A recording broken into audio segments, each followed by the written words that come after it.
കൂട്ടുകാരെ, ഇന്നത്തെ എൻ്റെ പുതിയൊരു വീഡിയോയിലേക്ക് എല്ലാ കൂട്ടുകാർക്കും സ്വാഗതം. അപ്പോൾ എല്ലാവരും സുഖമായിട്ടൊക്കെ ഇരിക്കുന്നു. പിന്നെ ഞാനിപ്പോൾ സ്കൂളിലാണ്. രാവിലെ പോരണമായിരുന്നു, 6:30 ഇന്ന് ഞാൻ പോരുന്നു. അപ്പോൾ ചേച്ചിക്കൊരു കല്യാണത്തിന് പോകേണ്ടതായിട്ടുണ്ട്. അപ്പോൾ രാവിലെ ചേച്ചി വന്ന് ജോലിയെല്ലാം ഒതുക്കി, പിന്നെ ചോറ് മാത്രം എന്നെ ഏൽപ്പിച്ചിട്ടാണ് ചേച്ചി പോയത്. അപ്പോൾ അതുകൊണ്ട് ഞാൻ രാവിലെ ഇന്ന് വന്നുകൊണ്ടൊന്നും വീഡിയോ ഒന്നും എടുക്കാൻ പറ്റില്ല. ഇവിടെ വന്നിട്ടാണ് നമ്മുടെ ഗുഡ് മോർണിംഗ് എന്നുള്ളതിൻ്റെ ഷോർട്ട് വീഡിയോ ഇട്ടത്. സമയം കിട്ടിയില്ലായിരുന്നു. പിന്നെ വേറെ എന്താണ്, ഇങ്ങനെ സ്കൂളിൽ ഒരുവിധം എല്ലാം ജോലിയെല്ലാം കഴിഞ്ഞു കേട്ടോ. ഇനി ചോറും കൂടെ വെന്താൽ മതി. ഇപ്പോൾ ജോലിയെല്ലാം കഴിഞ്ഞു. അപ്പോൾ വേറെ എന്തൊക്കെയാണ് കൂട്ടുകാരെ എല്ലാ വീഡിയോയും കാണാൻ കൊണ്ട് എപ്പോഴും സമയം കിട്ടാത്തതുകൊണ്ടാകും കേട്ടോ കൂട്ടുകാരെ. ഞാൻ കണ്ടോളാം, വീഡിയോ എല്ലാം കണ്ട് കമൻറ്റും ഒക്കെ ഇട്ടോളാം കേട്ടോ. ഇപ്പം നമ്മളിങ്ങനെ ജോലിക്ക് പോരുന്നതുകൊണ്ട് നമുക്ക് സമയം കിട്ടാത്തതുകൊണ്ടാണ് കേട്ടോ. എന്നാലും ഞാൻ കാണാൻ ശ്രമിക്കാം. എല്ലാവർക്കും കമൻറ്റും ഒക്കെ ഇടാം, ലൈക്ക് ഇടാം കേട്ടോ. അപ്പോൾ ബാക്കി ഈ ജോലിയിലോട്ട് കിടക്കട്ടെ. കുഞ്ഞുങ്ങളെ കൊണ്ടുപോകാനായിട്ട് സ്കൂൾ ബസ്സൊക്കെ വന്നു. അപ്പം ഞാനിന്ന് കുറേ താമസിച്ചാണ് ഇന്ന് സ്കൂളിൽ നിന്ന് ഇറങ്ങിയത്. അപ്പോൾ സ്കൂളിൽ നിന്ന് വന്നു കഴിഞ്ഞാൽ മോനും ഞാനും കൂടെ കടയിൽ കയറി കുറച്ച് സാധനങ്ങളൊക്കെ മേടിച്ചുകൊണ്ടാണ് വീട്ടിലോട്ട് വന്നത്. അപ്പോൾ ഇത് നമ്മുടെ വീടിനടുത്തുള്ള വയലിലെ ചീരകൃഷിയാണ്. പോച്ചയൊക്കെ അറുത്ത് കൊടുക്കുന്ന ചേച്ചിയുടെയൊക്കെ കൃഷിയാണ്. അപ്പോൾ ഞാൻ വീഡിയോ എടുത്തപ്പോൾ ഞങ്ങളുടെ ചീരയുടെ ഫോട്ടോ ഒക്കെ എടുക്കുന്ന എന്തിനാടി, ഞങ്ങളുടെ പേരും കൂടെ പറയണേന്ന് പറഞ്ഞു. അപ്പം ഞാൻ പറഞ്ഞു ആളുടെ ഫോട്ടോ ഒക്കെ തരാമെന്നുണ്ടെങ്കിൽ പറയാമെന്ന് പറഞ്ഞപ്പം പറഞ്ഞു, ഓ അങ്ങനെ വേണ്ട, നീ അങ്ങ് പറഞ്ഞാൽ മതിയെന്ന്. തോരൻ വെക്കാനൊക്കെ നല്ല ചീരയാണ്. മറ്റു വളങ്ങളൊന്നും ഉപയോഗിക്കാതെ ചാണകപ്പൊടി മാത്രം ഇട്ടാണ് ചേച്ചിയൊക്കെ കൃഷി ചെയ്യുന്നത്. പിന്നെ കുറച്ച് വീഡിയോ ഒക്കെ ഇന്നുള്ളൂ, വീഡിയോ ഒന്നും ഒത്തിരി എടുത്തില്ല. ഇച്ചിരി ജോലി തിരക്കും കാര്യങ്ങളൊക്കെ ആയതുകൊണ്ട് വീഡിയോ ഒന്നും എടുക്കാൻ പറ്റിയില്ല. പിന്നെ എൻ്റെ വണ്ടി ഇന്ന് രാവിലെ ഞാൻ പറഞ്ഞില്ല 6:30 പോകണമായിരുന്നെന്ന്. അങ്ങനെ ഞാൻ രാവിലെ പോയ കൂട്ടത്തിൽ എൻ്റെ വണ്ടി ചെറുതായിട്ടൊന്ന് കംപ്ലൈൻ്റ് ഉണ്ടായി. അപ്പോൾ വണ്ടി ഞാൻ അവിടെ തന്നെ റോഡ് സൈഡിൽ വെച്ചിട്ട് ചേട്ടനെ വിളിച്ചു. അങ്ങനെ ചേട്ടൻ പിന്നെ വന്ന് പിന്നെ എന്നെ സ്കൂളിലോട്ട് വിട്ടിട്ട് ചേട്ടൻ ജോലിക്ക് പോയത്. അപ്പോൾ ചേട്ടനും ഇന്ന് നേരത്തെ പോകേണ്ടതായിട്ടുള്ള ആവശ്യമുണ്ടായിരുന്നു. പിന്നെ കൺട്രാക്റ്റിന് അവരുടെ ബന്ധത്തിലാരും മരണം ഉണ്ടായിരുന്നു. അപ്പോൾ പണിക്കാരെ എല്ലാം കൊണ്ടുപോയി സൈറ്റിലൊക്കെ വിടണമെന്ന് പറഞ്ഞായിരുന്നു. പക്ഷെ എന്ത് ചെയ്യാൻ, എൻ്റെയും കാലക്കേടെന്ന് പറഞ്ഞാൽ മതി അങ്ങനെ വണ്ടി കേടായത്. അപ്പോൾ അതിൻ്റെ എന്തോ ചെയിൻ എങ്ങാണ്ട് പൊട്ടിപ്പോയതായിരുന്നു. അത് പൊടിഞ്ഞു പോയി അതിനകത്ത്. നമുക്കതിനെക്കുറിച്ചൊന്നും വലുതായിട്ട് അറിയത്തില്ല. പിന്നെ പിള്ളേർ വന്ന് അപ്പോൾ അതിനിടയ്ക്ക് എനിക്ക് 10:45 കോഴിയെ വാങ്ങിക്കാൻ പോകണമായിരുന്നു. പഞ്ചായത്തിൽ നിന്ന് കോഴിയെ കിട്ടുന്നുണ്ടായിരുന്നു. അപ്പോൾ അതിന് പോകണമായിരുന്നു. വണ്ടി ഇല്ലാത്തതുകൊണ്ട് ഞാൻ എന്ത് ചെയ്യും. പിന്നെ മോളോട് പറഞ്ഞ് മോള് പിന്നെ പോയി കോഴിയെ വാങ്ങിക്കാനെ കൊണ്ടുപോയി. മോനൊക്കെ പിന്നെ വന്ന് വണ്ടി കൊണ്ടുപോയി വർക്ക്ഷോപ്പിൽ കൊണ്ടുപോയി. അപ്പോൾ ഞാനാണെങ്കിൽ എന്നും 2 മണി 2:15 ആകുമ്പോൾ ഞാൻ ജോലിയും കഴിഞ്ഞ് ഇറങ്ങിപ്പോരുന്നതാണ്. അപ്പോൾ വണ്ടി ഇല്ലായിരുന്ന കാരണത്താൽ എനിക്ക് അവിടെ നിന്ന് പോരാൻ ഇച്ചിരി താമസം വന്നു. 3 മണിയൊക്കെ കഴിഞ്ഞു, 3-3:30 കഴിഞ്ഞു.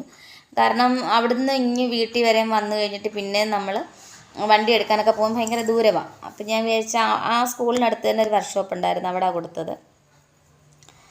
അപ്പോൾ വണ്ടിയും കൂടെ ശരിയാക്കിക്കൊണ്ട് ഇങ്ങനെ പോരാമെന്ന് വിചാരിച്ചുകൊണ്ട് അങ്ങനെ ഞാനവിടെ ഇരുന്ന്. മോനൊക്കെ വന്നായിരുന്നു. പിന്നെ അവന്മാർ വന്നു വണ്ടിയൊക്കെ ശരിയാക്കി തന്നിട്ട് പിന്നെ ഇന്ന് കുറേ താമസിച്ച് 4 മണി അടുക്കാറായി ഞാൻ വീട്ടിൽ വന്നപ്പോൾ. അപ്പോൾ മോനും ഉണ്ടായിരുന്നുകൊണ്ട് പിന്നെ ഞങ്ങൾ ഇച്ചിരി മീൻ വാങ്ങിക്കാമെന്ന് പറഞ്ഞ് ഞങ്ങൾ ജംഗ്ഷനിൽ അങ്ങ് പോയി. പക്ഷേ മീനില്ലായിരുന്നു. പിന്നെ ഉണക്കമീനും മുട്ടയൊക്കെ വാങ്ങിച്ചു വന്നു. കുഞ്ഞ് തന്നെയുള്ളൂ വീട്ടിൽ. അവനോട് എനിക്ക് വരാൻ പറഞ്ഞപ്പോൾ അവൻ പറഞ്ഞു കുഴപ്പമില്ല, ഞാൻ ഇവിടെ നിൽക്കുവാണെന്ന് പറഞ്ഞു നിന്ന്. പിന്നെ പിള്ളേരില്ലേ, അവരുടെയൊക്കെ ഇഷ്ടത്തിനല്ല അവർ നിൽക്കത്തുള്ളൂ. നമ്മളൊത്തിരി കർശനമൊന്നും പിടിക്കാൻ പറ്റില്ലല്ലോ. അങ്ങനെ പിടിച്ചെങ്കിൽ പോരും. പക്ഷേ വേണ്ടാന്ന് വിചാരിച്ചു. അപ്പോൾ അവന് ഇനി 2 ദിവസം കഴിയുമ്പോൾ അവനങ്ങ് തിരുവല്ലയ്ക്ക് പോകും. അവൻ്റെ കൂട്ടുകാരെ ശബരിമലയ്ക്ക് നടന്നാണ് പോയേക്കുന്നത്. അപ്പോൾ അതുകൊണ്ട് അവർ വരുന്നിടം വരെ അയാൾ ഇവിടെ എങ്ങാനും ചേട്ടച്ചാറൂടെ പണിക്ക് പോകാമെന്നൊക്കെ വിചാരിച്ചുകൊണ്ട് അങ്ങനെ നിൽക്കുക. അപ്പോൾ ഞാനും കുഞ്ഞും കൂടെ വന്നപ്പോൾ പിന്നെ കടയിൽ കയറി കുറച്ച് സാധനങ്ങളൊക്കെ മേടിക്കണമായിരുന്നു. അതൊക്കെ മേടിച്ചുകൊണ്ട് വീട്ടിൽ വന്നു. കുറച്ച് നേരം അവിടെ ഇരുന്നു. കുറച്ച് നേരം അവിടെ ഇരുന്ന് കാപ്പിയൊക്കെ ഇട്ട് കുടിച്ച് പിന്നെ കുളിയൊക്കെ കഴിഞ്ഞ് അപ്പോഴത്തേനും മൂത്ത മരുമോളും വന്നു. അപ്പോൾ കോഴിയെ വാങ്ങിച്ച് മോള് വാങ്ങിച്ച് അടുത്തൊരു വീട്ടിൽ എൻ്റെ ഒരു കൂട്ടുകാരുടെ കൊടുത്തു. കാരണം നമ്മുടെ വീട്ടിൽ കോഴിക്കൂടുണ്ടായിരുന്നു. പക്ഷേ അതിനകത്ത് പട്ടിക്കുഞ്ഞിനെ കയറ്റി കിടത്തിയ കാരണത്താൽ അതിന് പലകയൊക്കെ അതിങ്ങനെ കടിച്ചിളക്കി കളഞ്ഞേക്കും. അപ്പോൾ അതിനകത്ത് കോഴിക്കുഞ്ഞിനെ ഇടാൻ പറ്റില്ല. അപ്പോൾ മൂത്ത മരുമോൾക്ക് കൊടുക്കാമെന്ന് വിചാരിച്ചു. അപ്പോൾ ഞാൻ അവിടെ നിന്ന് ഇങ്ങോട്ടേക്ക് പോരുന്ന കാരണത്താൽ കോഴിയെല്ലാം ഞാൻ മൂത്ത മരുമോൾക്ക് കൊടുത്തു. ബാക്കി കുറേ കോഴികളെ വിറ്റു. ഒത്തിരി കോഴികളുണ്ടായിരുന്നു. ഒത്തിരി കോഴി ആടും ഒക്കെ ഉണ്ടായിരുന്നു. അതിനെല്ലാം കൊടുത്തു. പിന്നെ അപ്പോൾ ഇതിനെ മുയലുകൾ ഇതൊക്കെ ഒത്തിരി നമുക്കുണ്ടായിരുന്നു കേട്ടോ. ഇതൊക്കെ വളർത്തുന്നുണ്ടായിരുന്നു. ഇപ്പോൾ പിന്നെ അവിടെ നിന്ന് മാറിയത് കൊണ്ടാണ് ഇതൊന്നുമില്ല. നമ്മൾ വാടകയ്ക്ക് നിൽക്കുമ്പോൾ ഇതിനെയൊക്കെ വളർത്താനൊക്കെ ബുദ്ധിമുട്ടാണല്ലോ. അപ്പോൾ ഇനിയിപ്പം നമുക്ക് എവിടെയെങ്കിലും ഒരു ഇച്ചിരി സ്ഥലമൊക്കെ വാങ്ങിച്ച് വീടൊക്കെ ആകുമ്പോൾ ഇതിനെല്ലാം വാങ്ങിച്ച് വളർത്താമെന്ന് ആഗ്രഹിച്ചിരിക്കുന്നു. അപ്പോൾ പിന്നെ കോഴി കുഞ്ഞിനെ അടുത്തൊരു വീട്ടിൽ കൂട്ടുകാരെടുത്ത് കൊണ്ടുകൊടുത്ത് അവളാകുമ്പം പിന്നെ അതിന് തീറ്റയും വെള്ളമൊക്കെ കൊടുത്തോളൂ. അപ്പോൾ പിന്നെ വൈകുന്നേരം മരുമോൾ പോയി എടുത്തുകൊണ്ട് അവരുടെ വീട്ടിലോട്ട് പോകും. അങ്ങനെ അവിടെ കൊണ്ടുപോയി. പിന്നെ വേറെ എന്താ, അങ്ങനെ ഒക്കെ ആയിട്ട് വീഡിയോസൊന്നും എടുത്തില്ല. അവൾ വന്ന പോലും വീഡിയോ എടുക്കാൻ പറ്റിയില്ല. പെണ്ണവിടെ കുളിച്ചിട്ടൊക്കെ അവിടെ നിന്ന സമയത്ത് പിന്നെ ഞാനിങ്ങ് പോരുന്നു. ഇരുട്ടത്തിന് മുന്നേ ഇങ്ങ് പോരാന്ന് വെച്ചാൽ അതിനെക്കാട്ടി രസം ഹെൽമെറ്റ് ഇല്ലായിരുന്നു. ഹെൽമെറ്റ് കുഞ്ഞൊന്നും വന്നപ്പോൾ അങ്ങോട്ട് കൊണ്ടുവന്നില്ല വണ്ടിയിൽ. വണ്ടി അവിടെ വെച്ചപ്പോൾ അവരിങ്ങോട്ട് കൊണ്ടുപോയിരുന്നു. പിന്നെ എങ്ങനെയൊക്കെയോ ദൈവത്തെ വിളിച്ചിങ്ങ് വന്നു വീട്ടിൽ. പിന്നെ വേറെ എന്താ, പിന്നെ വേറെ ഒരു ചെറിയൊരു വിഷമം മനസ്സിനകത്ത് കേട്ടോ. ഞാൻ എൻ്റെ പ്രായത്തിൽ മൂത്തവരെ മാത്രം നമുക്ക് കാണുമ്പോൾ അറിയാമല്ലോ, നമ്മുടെ പ്രായത്തിൽ നമുക്കൊരു വ്യക്തിയെ കാണുമ്പോഴല്ലേ, അല്ലാതെ അവരുടെ മക്കളുടെ പ്രായം വെച്ച് നമ്മൾ അവരെ ഏജ് വെക്കാൻ പറ്റില്ലല്ലോ. അപ്പം എനിക്ക് അങ്ങനെ തോന്നിയതുകൊണ്ട് ഞാൻ ആദ്യമേ തൊട്ടേ ഞാൻ ആ ചേച്ചി അങ്ങനെ ചേച്ചി എന്നാണ് വിളിച്ചുകൊണ്ടിരുന്നത്. അപ്പോൾ ചേച്ചി ഇങ്ങനെ എനിക്കൊരു കമൻ്റ് ഇട്ടു, ഇത്രയും വലിയ മക്കളൊക്കെ ഉണ്ടായിട്ട് എന്നെ എന്തിനാ ചേച്ചി എന്ന് വിളിക്കുന്നതെന്നുള്ളൊരിത്. അത് എനിക്ക് ചെറുതായിട്ടൊരു വിഷമം വന്നു, വേറൊന്നും കൊണ്ടല്ല. എന്ന് വെച്ചാൽ നമ്മൾ തീരെ കൊച്ചാണെന്നൊന്നുമല്ല, എനിക്ക് കൊച്ചുമക്കൾ വരെ ഉണ്ട്. അപ്പം നമ്മളങ്ങനെ കൊച്ചാണെന്നല്ല, എന്നെയാണെങ്കിൽ എന്നെക്കാട്ടി മൂത്തവർ പോലും ചേച്ചി എന്ന് വിളിക്കുന്നുണ്ട്. നമുക്കതിനകത്തൊന്നും ഇതില്ല. പിന്നെ കൊച്ചുമരുമോടെ അമ്മയാണെങ്കിൽ എന്നെക്കാട്ടി ഒത്തിരി വയസ്സിന് മൂത്തത്, എന്നാൽ പോലും അവരെന്നെ അമ്മയെന്നാണ് വിളിക്കുന്നത്. നമുക്കതൊക്കെ സന്തോഷമുള്ള കാര്യം. പക്ഷെ എല്ലാവരും നമ്മളെപ്പോലെ ആവണമെന്നില്ലല്ലോ. പിന്നെ ഞാൻ അങ്ങനെ എനിക്ക് കൊച്ചായിട്ട് എല്ലാവരെയും നമുക്ക് ഇളയവരെ ഒന്നും അങ്ങനെ. അപ്പോൾ ചേട്ടൻ വന്നു കേട്ടോ, മോളെ കൊണ്ടുവിട്ടിട്ട് നൈറ്റിന് അവളെ കൊണ്ടുവിടാൻ പോയായിരുന്നു. ഞാൻ ആ ചേച്ചിയെ കുറ്റം പറയുന്നതൊന്നുമല്ല, ഓരോരുത്തർക്കും ഒരേ രീതി ഉണ്ടല്ലോ. നമ്മൾ ഇപ്പം എന്നെപ്പോലെ ആവണമെന്നൊന്നും ഇല്ലല്ലോ. അത് തന്നെയല്ല, ഇപ്പോൾ ഇത് നമുക്കങ്ങനെ പറയാനും പറ്റില്ല. എന്തായാലും ഞാൻ എൻ്റെ ഇളയതെന്ന് തോന്നുന്ന ഒരു മനുഷ്യരെ ഞാൻ ചേച്ചിയെന്ന് ഞാൻ വിളിച്ചിട്ടില്ല. അങ്ങനെ ഞാൻ വിളിക്കത്തില്ല, എനിക്ക് എന്നോട് ഇഷ്ടമില്ല. പിന്നെ എൻ്റെ പ്രായത്തിൽ മൂത്തവരെ ഒന്നും ഞാൻ എടി പൊടി എന്നൊന്നും വിളിച്ച് അങ്ങനെ ഒരിതില്ല. പിന്നെ ഇഷ്ടമൊക്കെ ഉള്ളവരുടെ അടുത്ത് നമ്മൾ പറയും എന്ത് പാടി കൊച്ചേ ഇങ്ങനെയൊക്കെ പറയും, അതേ ഉള്ളൂ. അല്ലാതെ നമ്മൾ അങ്ങനൊന്നും ഒരിതില്ല. അപ്പോൾ എനിക്ക് തോന്നി എന്നെക്കാട്ടി മൂത്ത ചേച്ചി ആയിരിക്കും എന്ന് വിചാരിച്ചാൽ ഞാൻ അങ്ങനെ ചേച്ചിയെന്ന് വിളിച്ചത്. അല്ലാതെ നമുക്ക് അങ്ങനെ വിളിക്കാം. പിന്നെ മക്കൾ അവർ അത്രയും പ്രായം ഉണ്ടെന്നും വെച്ചിട്ട് നമുക്ക് 10-60 വയസ്സൊക്കെ എന്നൊന്നും പറഞ്ഞാൽ പറ്റുന്ന കാര്യമല്ലല്ലോ. എനിക്കിപ്പം 60 വയസ്സുണ്ടെന്ന് പറഞ്ഞാൽ എനിക്കത് വിഷയമില്ല.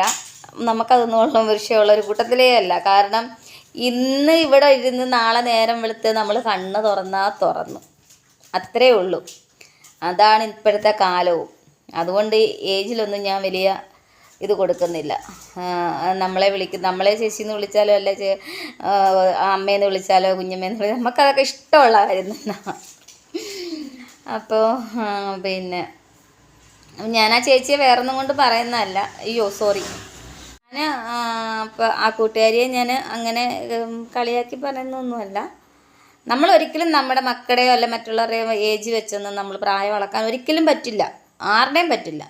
കാരണം ചിലരൊക്കെ ചെറിയ പ്രായത്തിൽ കല്യാണം കഴിക്കുന്നവരുണ്ട്. ചിലരൊക്കെ 10, 30, 40 വയസ്സ് കഴിഞ്ഞതിന് ശേഷം കല്യാണം കഴിച്ച് അവർക്ക് ചിലപ്പോൾ 4-5 വയസ്സുള്ള മക്കളായിരിക്കാം. അപ്പം നമ്മൾ ഉടനെ അയ്യോ അവർ നമ്മളെക്കാട്ടി ഇളയതാണല്ലോ, അങ്ങനെ ചിന്തിക്കാൻ പറ്റില്ല. ചിലർക്ക് മക്കളുണ്ടാവാതിരുന്നിരിക്കുക, അന്നേരം അവർ കല്യാണം കഴിച്ച് അല്ലെ മക്കളില്ലാതിരിക്കുന്നു, അവർ നമ്മുടെ ഇളയതാവുമോ? ആവുന്നില്ല. അതേപോലെ തന്നെ പിന്നെ കല്യാണം കഴിക്കാതെ പ്രായമായി 10-50 വയസ്സ് കഴിഞ്ഞാലും അവരും നമ്മുടെ ഇളയതാണെന്ന് നമുക്ക് പറയാൻ പറ്റുമോ? ഒരിക്കലും പറ്റില്ല. അപ്പോൾ അങ്ങനെയൊക്കെ ഉള്ള കാര്യങ്ങൾ ഉണ്ട്. പക്ഷേ എനിക്കതൊരു നമ്മളത്ര സ്നേഹിച്ചുകൊണ്ടായിരിക്കാം. ആ കൂട്ടുകാരിയെ എനിക്കൊത്തിരി ഇഷ്ടമായിരുന്നു. അപ്പോൾ അതുകൊണ്ടായിരിക്കും അങ്ങനെ പറഞ്ഞപ്പോൾ എനിക്കത്. പക്ഷേ എനിക്കത് കുഴപ്പമൊന്നുമില്ല കേട്ടോ. പിന്നെ ഞാൻ പറഞ്ഞിട്ടുണ്ട് എന്നെ ചേച്ചിന്ന് വിളിച്ചോ, നമുക്ക് സന്തോഷമേ ഉള്ളൂ. കാരണം നമുക്ക് കൊച്ചു മക്കളൊക്കെ ആയിട്ടുണ്ടല്ലോ. അപ്പോൾ അതുകൊണ്ട് നമുക്കതൊന്നും വിഷയമില്ല കേട്ടോ. പിന്നെ ഏജ് കുറച്ച് പറയുന്നതിനകത്തിലൊന്നും എനിക്കൊരു ഇതുമില്ല. എനിക്ക് ഇത്രയും കൂട്ടി പറയുന്നതിനകത്തേ എനിക്ക് ഇഷ്ടമുള്ളൂ. കൂട്ടി എന്തിനാ കുറയ്ക്കാൻ പോകുന്നത്, കുറച്ചിട്ട് കഥയൊന്നും ഇല്ലല്ലോ. അങ്ങനെ നമുക്ക് അതിലൊന്നും ഒരിതില്ല. അപ്പോൾ അതുകൊണ്ടൊരു നമുക്ക് ഒരിത് തോന്നി, അത്രയേ ഉള്ളൂ, അല്ലാതെ വേറെ ഒന്നുമില്ല. എന്ന് വെച്ചാൽ ആ കൂട്ടുകാരോട് നമുക്ക് ഒരിതില്ല, ഉള്ളത് തുറന്ന് പറയുമ്പോഴേ നമുക്ക് മനസ്സിലാകത്തുള്ളൂ അല്ലേ. അപ്പോൾ ആ കൂട്ടുകാരി അത് നമ്മളോട് തുറന്ന് പറഞ്ഞതുകൊണ്ട് നമുക്കത് മനസ്സിലായി. അപ്പോൾ നമുക്ക് നമ്മുടെ തെറ്റ് തിരുത്താൻ പറ്റി. അപ്പോൾ അതുകൊണ്ട് ഇനിയിപ്പം നമുക്കങ്ങനെ ഇല്ലല്ലോ. പക്ഷെ ഞാൻ ആ കൂട്ടുകാരി മാത്രമേ ഉള്ളൂ ഞാനങ്ങനെ ചേച്ചിന്ന് വിളിച്ചിട്ടുള്ളൂ. ബാക്കി വീഡിയോ ചെയ്യുന്നതിനകത്ത് മിക്കവരും എനിക്കറിയാം, എന്നെക്കാട്ടി ഏജ് മൂത്തവരുള്ള കൂട്ടുകാരുണ്ട് എനിക്ക്. പക്ഷെ ഞാൻ അവരെപ്പോലും ഞാൻ അങ്ങനെ ചേച്ചിന്ന് ഇട്ടിട്ടില്ല, കമൻ്റ് ഇട്ടിട്ടില്ല. എന്തോ മടിച്ചു. പിന്നെ എനിക്കൊരു ചേച്ചിയൊന്നും ഇല്ല. അപ്പം ആ ഒരു ഇത് വെച്ച് കണ്ടിട്ട് അപ്പം ഞാൻ കമൻറ്റുകളൊക്കെ ആ കൂട്ടുകാർക്ക് ഇടുമ്പോഴൊക്കെ ഞാൻ പറയും എനിക്ക് അങ്ങനെ ഒരു ചേച്ചിയോ കാര്യങ്ങളോ ഒന്നുമില്ല. അപ്പോൾ ആ ഒരു സ്ഥാനം കാണാനൊക്കെ എനിക്കൊരു ഇഷ്ടമുണ്ട് എന്നൊക്കെ പറഞ്ഞാൽ എന്തെങ്കിലും ഒരു വിഷമം ഉണ്ടെങ്കിൽ തന്നെ ഞാൻ ആ കൂട്ടുകാരിക്ക് കമൻറ്റ് അയക്കുമ്പോൾ ആ കൂട്ടത്തിൽ അത് അയക്കുന്നുമുണ്ട്.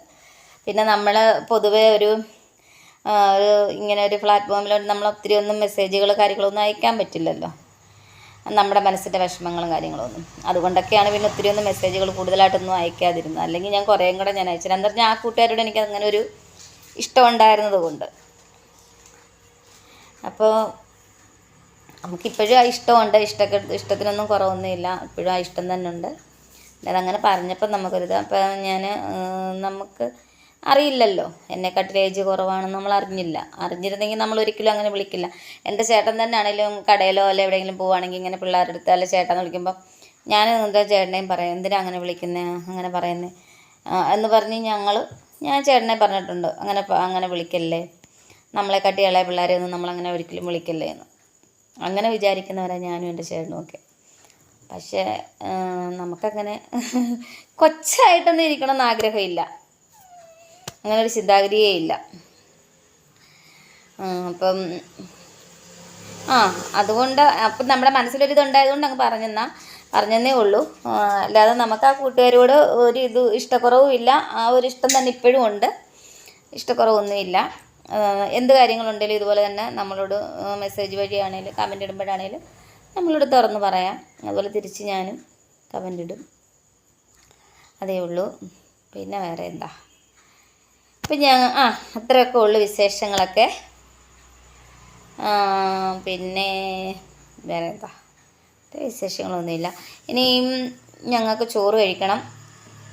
കറികളൊന്നും വെക്കണ്ട, കറിയൊക്കെ ഉണ്ട്. ഞാൻ വീട്ടിൽ നിന്ന് ഇച്ചിരി കറിയൊക്കെ എടുത്തുകൊണ്ട് പോരുന്നായിരുന്നു, അപ്പം അതൊക്കെ ഉണ്ട്. ഞാൻ നാളെ പഠിത്തമില്ല കേട്ടോ, നാളെ അവധിയാണ്. അതുകൊണ്ട് കാണാൻ പറ്റാത്ത കുറേ വീഡിയോകളും കൂട്ടുകാരുടെ വീഡിയോകളൊക്കെ ഉണ്ട്, അതൊക്കെ നാളെ ഇരുന്ന് കാണും. ഇങ്ങനെ പറയുന്നതേ ഉള്ളൂ കൂട്ടുകാരെ. നാളെ നേരം വെളുക്കുമ്പോൾ തൊട്ട് നമ്മുടെ വീട്ടിൽ ഇഷ്ടം പോലെ പണിയുണ്ടല്ലോ, അത് കഴിയുമ്പോഴത്തേന് അങ്ങ് വീട്ടിൽ കുടുംബത്തോട്ടും പോകണം. അപ്പോൾ അവിടെയും കൂടെ ആകുമ്പോഴത്തേനും നമ്മുടെ കാര്യത്തിൽ തീരുമാനം. നാളെ കുറച്ച് വിറവിന് പോകണമെന്ന് വിചാരിച്ചിരിക്കുക. ചെറുക്കന് പണിയില്ലെങ്കിൽ നമ്മൾ രക്ഷപ്പെട്ട്, ചെറുക്കന് പണിയുണ്ടെങ്കിൽ പോയി. അങ്ങനത്തെയൊക്കെ വിശേഷങ്ങളും കാര്യങ്ങളും. പിന്നെ വേറെ എന്താ, പിന്നെ വേറെ ഒന്നുമില്ല, വിശേഷങ്ങളൊന്നുമില്ല. അപ്പം ഞാനിനി വീഡിയോ ഇടട്ടെ. ഒത്തിരി വീഡിയോസൊന്നും ഇല്ല കേട്ടോ, കുറച്ച് വീഡിയോസൊക്കെ ഉള്ളൂ. അപ്പോൾ എൻ്റെ ഇന്നത്തെ വീഡിയോ ഇത്രയേ ഉള്ളൂ. എല്ലാ കൂട്ടുകാർക്കും ഇഷ്ടമായെന്ന് വിചാരിക്കുന്നു. എല്ലാ കൂട്ടുകാരും വീഡിയോ കണ്ടിട്ട് കമൻ്റ് അയക്കണം.